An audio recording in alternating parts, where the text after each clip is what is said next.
എപ്പോഴും അറ്റൻഷൻ ആഗ്രഹിച്ച് നടക്കുന്ന ആളുകളെ നമ്മൾ കണ്ടുമുട്ടാറുണ്ട്. എന്നെ ഒന്ന് ശ്രദ്ധിക്കൂ, എന്റെ കാര്യങ്ങളൊക്കെ ഒന്ന് കണ്ടു മനസ്സിലാക്കൂ എന്നൊക്കെ തങ്ങളിൽ നിന്ന് തന്നെ, തങ്ങളുടെ ബോഡി ലാംഗ്വേജിൽ നിന്ന് തന്നെ അവർ കമ്മ്യൂണിക്കേറ്റ് ചെയ്യുന്ന ഒരു അവസ്ഥ നമ്മൾ കണ്ടുമുട്ടുന്നുണ്ട്. എല്ലാവർക്കും ഇൻസ്പയർ സോൾസിന്റെ മറ്റൊരു വീഡിയോയിലേക്ക് സ്വാഗതം. അറ്റൻഷൻ സീക്കിംഗ് ബിഹേവിയർ, മറ്റുള്ളവരുടെ അറ്റൻഷൻ കിട്ടുവാൻ വേണ്ടിയിട്ട് പല പല കാര്യങ്ങൾ സമൂഹത്തിൽ ചെയ്യുന്ന ആളുകളെയൊക്കെ നമ്മൾ കണ്ടുമുട്ടിയിട്ടുണ്ട്.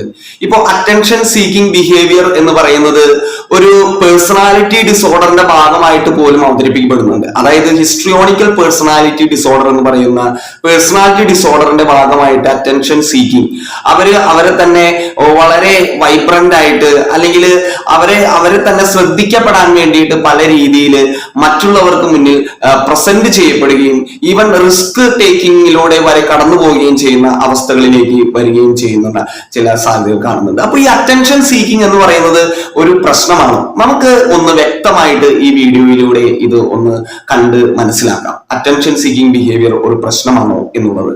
അതായത് നമുക്ക് ബേസിക്കലി ഒരു കുട്ടിയുടെ വളർച്ച അല്ലെങ്കിൽ ഒരു വ്യക്തിയുടെ വളർച്ചയെ കുറിച്ചാണ് നമ്മൾ കൂടുതൽ കണ്ടുമുട്ടുന്നത്. ഡെവലപ്മെന്റൽ സ്റ്റേജസിലൂടെ എങ്ങനെയാണ് ഓരോ വ്യക്തിയും ഈ ഒരു അറ്റൻഷൻ സീക്കിംഗ് ബിഹേവിയറെ ഡെവലപ്പ് ചെയ്തുകൊണ്ട് വരുന്നത് എന്ന് നമുക്കൊന്ന് കണ്ടു നോക്കാം. അതായത് ഒരു കുട്ടി, ഒരു കുഞ്ഞു കുട്ടിയുടെ കാര്യം നമുക്ക് എടുക്കാം. അതായത് ഒരു 0 to 2 year old ഒരു കുട്ടിയുടെ കാര്യം നമുക്ക് എടുക്കാം. ആ കുട്ടി നമ്മൾ ഒബ്സർവ് ചെയ്യുകയാണെങ്കിൽ, ശരിക്കും ഒന്ന് നിരീക്ഷിക്കുകയാണെങ്കിൽ, ആ കുട്ടി പലപ്പോഴും കരയുന്നതായിട്ടും ചില ശബ്ദങ്ങൾ പുറപ്പെടുവിക്കുന്നതായിട്ടും അങ്ങനെ ഒരു അവസ്ഥയിലൂടെ അത് കടന്നു പോകുന്നത് നമുക്കറിയാം. ആ കുട്ടിക്ക് കമ്മ്യൂണിക്കേറ്റ് ചെയ്യാൻ അറിഞ്ഞുകൂടാ, അതിന്റെ വെർബൽ സ്കിൽസ് ഒന്നും വളർന്നു വന്നിട്ടില്ല. സെന്റൻസുകൾ പറയാനോ വാക്കുകൾ തന്നെ സ്ഫുടമായിട്ട് പറയാനോ അതിന് അറിഞ്ഞുകൂടാ. പക്ഷെ ഈ കുട്ടി പലപ്പോഴും അത് കരയുകയും അല്ലെങ്കിൽ പല കാര്യങ്ങൾ ചെയ്യുകയൊക്കെ ചെയ്യുന്നതായിട്ട് നമുക്ക് ചിലപ്പോ അനുഭവപ്പെടാം. അത് പലപ്പോഴും അവർക്ക് ഒരു അറ്റൻഷൻ കിട്ടാൻ വേണ്ടിയിട്ടാണ്. അവരുടെ ഒരു കെയർ ടേക്കറിന്റെ അല്ലെങ്കിൽ അമ്മയുടെ ഒരു അറ്റൻഷൻ ഈ കുട്ടിക്ക് കിട്ടാൻ വേണ്ടിയിട്ടാണ് ഈ കുട്ടി പല രീതിയിൽ അതൊക്കെ ചെയ്യുന്നത്. പിന്നെ മോട്ടോർ സ്കിൽസ് വളർന്നു കഴിഞ്ഞപ്പോൾ, നടക്കാനും മറ്റുമൊക്കെ കുട്ടി പഠിച്ചു കഴിഞ്ഞപ്പോൾ കുട്ടി പലപ്പോഴും ഓരോ ആക്ഷൻസ് ഒക്കെ കാണിക്കുക. അത് ജമ്പ് ചെയ്യുന്നു അല്ലെങ്കിൽ ഓരോ കാര്യങ്ങൾ അത് അമ്മ ശ്രദ്ധിക്കാൻ അല്ലെങ്കിൽ കെയർ ഗീവർ ശ്രദ്ധിക്കാൻ വേണ്ടിയിട്ട് ഈ വിധത്തിലുള്ള ആക്ഷൻസ് ഒക്കെ പ്രത്യേകം കുട്ടികൾ കാണിക്കുന്നുണ്ട്. അപ്പൊ ഈ ഒരു അറ്റൻഷൻ സീക്കിംഗ് ബിഹേവിയർ മനുഷ്യനിൽ ചെറിയ ഒരു സമയം മുതലേ തുടർന്നു, ബേബിഹുഡ് മുതലേ ഇത് തുടർന്നു വരുന്നുണ്ട് എന്ന് നമുക്ക് കാണാനായിട്ട് സാധിക്കും. അതോടൊപ്പം തന്നെ ഈ കുട്ടി തന്നെ ഒരു 4-5 വയസ്സ് ആവുമ്പോഴേക്കും ചൈൽഡ്ഹുഡിലേക്ക് പ്രവേശിച്ചു. ബേബിഹുഡിൽ നിന്ന് ചൈൽഡ്ഹുഡിലേക്ക് പ്രവേശിച്ചു. പിന്നീട് കുട്ടി സ്കൂളിൽ പോവുകയാണ്. പിന്നീട് എന്താണ് ഈ കുട്ടിയിൽ സംഭവിക്കുന്നത്?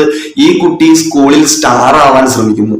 സ്റ്റാർ ആവാൻ ശ്രമിക്കുന്നതിന്റെ മെയിൻ കാരണം എന്ന് പറയുന്നത്, എന്നെ മറ്റുള്ളവർ ശ്രദ്ധിക്കും, എന്നെ മറ്റുള്ളവരാൽ എനിക്ക് ശ്രദ്ധിക്കപ്പെടണം എന്നുള്ള ഒരു അദമ്യമായ ദാഹം ഈ കുട്ടിയുടെ ഉള്ളിലുണ്ട്.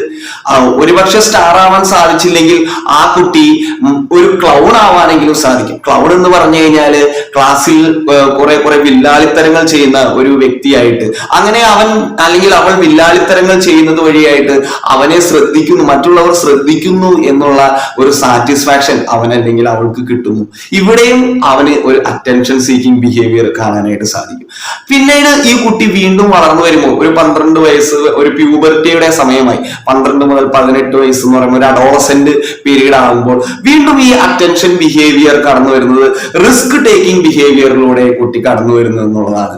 അതായത് പിയർ ഗ്രൂപ്പിന്റെ അപ്രൂവൽ കിട്ടുവാൻ വേണ്ടിയിട്ട്, അവരുടെ ഒരു പരിഗണന കിട്ടുവാൻ വേണ്ടിയിട്ട് എന്ത് ചെയ്യുവാൻ വേണ്ടി ഈ കുട്ടി തയ്യാറാണ്. അവരുടെ പരിഗണന, അവരെന്തൊക്കെ ചെയ്യുന്നു അതൊക്കെ ഇമിറ്റേറ്റ് ചെയ്യാനും, ഈവൺ അതൊരു റിസ്ക് ടേക്കിംഗ് ആയിട്ടുള്ള കാര്യമാണെങ്കിൽ പോലും, ഇപ്പോ ഒരു ബാഡ് ഹാബിറ്റ് ആണെങ്കിൽ പോലും അത് അവരുടെ അപ്രൂവൽ കിട്ടാൻ വേണ്ടിയിട്ട് ആ ഒരു പ്രത്യേക ബാഡ് ഹാബിറ്റിനെ അവരുടെ മുന്നിൽ ചെയ്ത് കാണിക്കുന്ന ഒരു സിറ്റുവേഷനും ഇങ്ങനെ വരാനായിട്ടുള്ള സാധ്യതയുണ്ട്. നല്ല കാര്യങ്ങളും ചെയ്യാം, അതോടൊപ്പം അവർ ചെയ്യുന്ന നല്ല കാര്യങ്ങളും ചെയ്യാനായിട്ടുള്ള സാധ്യതയുണ്ട്. അപ്പോൾ ഇവിടെ ഒരു റിസ്ക് എലമെന്റ് കൂടെ ഉണ്ട് എന്നുള്ളതാണ്. ഇതും ഇവിടെ ആ വ്യക്തി ചെയ്യുന്നത് ഒരു അറ്റൻഷൻ കിട്ടാൻ വേണ്ടിയിട്ടാണ്. ഈ വ്യക്തി തന്നെ വളർന്ന് വീണ്ടും ഒരു 18 ഇയർ കഴിഞ്ഞ് പിന്നെ പിന്നെ ഒരു അഡൾട്ട്ഹുഡിലേക്ക് വന്നു എന്ന് പറയുക. അപ്പോ വ്യക്തി കുറച്ചുകൂടെ മെച്ചുവേർഡ് ആയിട്ട് ചിന്തിക്കുവാനും ജീവിതത്തെ കുറിച്ചുള്ള അദ്ദേഹത്തിന്റെ അവന്റെ അല്ലെങ്കിൽ അവളുടെ കാഴ്ചപ്പാടുകൾ മാറുകയും ജീവിതത്തെ കുറിച്ച് കുറച്ചുകൂടെ വിശാലമായിട്ട് ചിന്തിക്കുകയൊക്കെ ചെയ്യുന്ന ഒരു വ്യക്തിയായിട്ട് ഇവിടെ അവൻ അല്ലെങ്കിൽ അവൾ മാറുകയാണ്.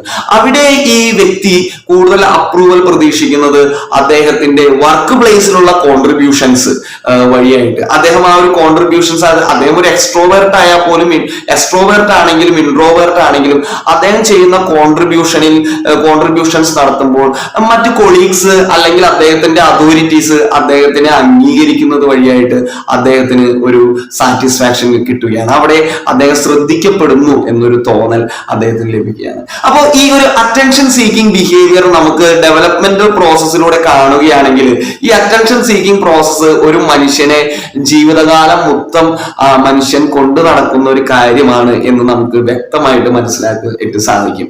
ഇപ്പൊ ചില പേഴ്സണാലിറ്റി ഡിസോർഡറിന്റെ ഭാഗമായിട്ട് ഇത് വരുന്നുണ്ടെങ്കിൽ കൂടി ഈ അറ്റൻഷൻ സീക്കിംഗ് ബിഹേവിയർ എല്ലാവരും ഉള്ളിന്റെ ഉള്ളിൽ ആഗ്രഹിക്കുന്നു എന്നുള്ളത് ഒരു വ്യക്തമായിട്ടുള്ള ഒരു കാര്യമാണ്. അപ്പൊ എന്തുകൊണ്ടാണ് മനുഷ്യൻ ഇങ്ങനെയുള്ള ഒരു അറ്റൻഷൻ സീക്കിംഗ് ബിഹേവിയറിലൂടെ കടന്നു പോകുന്നത്? എന്നെ മറ്റുള്ളവർ പരിഗണിക്കണമെന്ന് അദമ്യമായിട്ട് മനുഷ്യൻ ആഗ്രഹിക്കുന്നത് എന്തുകൊണ്ടാണ്? കാരണം അവന്റെ ഉള്ളിന്റെ ഉള്ളിൽ ഒരു നീഡ് ഫോർ അഫീലിയേഷൻ ഉണ്ട് എന്നുള്ളതാണ്. മറ്റുള്ളവരെ നീഡ് ഫോർ അഫീലിയേഷൻ, മറ്റുള്ളവരാൽ പരിഗണിക്കപ്പെടാനുള്ള, എന്തിനോടെങ്കിലും ഒന്ന് ബിലോങ് ചെയ്യാനായിട്ടുള്ള ഒരു അദമ്യമായിട്ടുള്ള ഒരു ദാഹം മനുഷ്യന്റെ ഉള്ളിൽ എപ്പോഴും ഉണ്ട്. അതുകൊണ്ട് തന്നെയാണ് മറ്റുള്ളവർ അറ്റൻഡ് ചെയ്യാതിരിക്കുമ്പോൾ വ്യക്തികൾ പലപ്പോഴും അവർ ചില രീതികൾ പ്രകടിപ്പിച്ചുകൊണ്ട് ചില കമന്റുകൾ ഒക്കെ ഉണ്ടാക്കിക്കൊണ്ടൊക്കെ അവരുടെ അറ്റൻഷൻ പിടിച്ചു വാങ്ങാനായിട്ട് പറ്റുന്നു. അപ്പൊ ഇതൊരു തെറ്റായിട്ടുള്ള ഒരു കാര്യമല്ല. നമുക്ക് എല്ലാവർക്കും ഒരു നീഡ് ഫോർ അഫീലിയേഷൻ ഉള്ളത് കൊണ്ടാണ് നമ്മൾ ഇതെല്ലാം പരസ്പരം ചെയ്യുന്നത് എന്നുള്ളതാണ്. അതുകൊണ്ട് തന്നെ നമുക്ക് നമ്മുടെ ഇടയിൽ ആരെങ്കിലും ഒരു നീഡ് ഫോർ അഫീലിയേഷൻ എക്സ്പ്രസ് ചെയ്യുന്നുണ്ടെങ്കിൽ ഒരു എംപതറ്റിക്കൽ ആയിട്ടുള്ള ഒരു വ്യക്തിയായിട്ട് മാറിക്കൊണ്ട് നമുക്ക് ആ വ്യക്തിയുടെ ആ ഒരു നീഡിനെ മനസ്സിലാക്കിക്കൊണ്ട് നമുക്ക് അവരെ അറ്റൻഡ് ചെയ്യുകയും അതോടൊപ്പം തന്നെ നമ്മളും അറ്റൻഡ് ചെയ്യാനായിട്ട് ശ്രദ്ധിക്കപ്പെടാനായിട്ട് ശ്രമിക്കുകയും ചെയ്യാം. അങ്ങനെ നല്ലൊരു സൈക്കോളജിക്കലി ഹെൽത്തി ഒരു അറ്റൻഷൻ സീക്കിംഗ് ബിഹേവിയർ നമ്മുടെ ഡെയിലി ലൈഫിലൂടെ നമുക്കും വളർത്തിക്കൊണ്ടുവരാം. Thank you dear friends.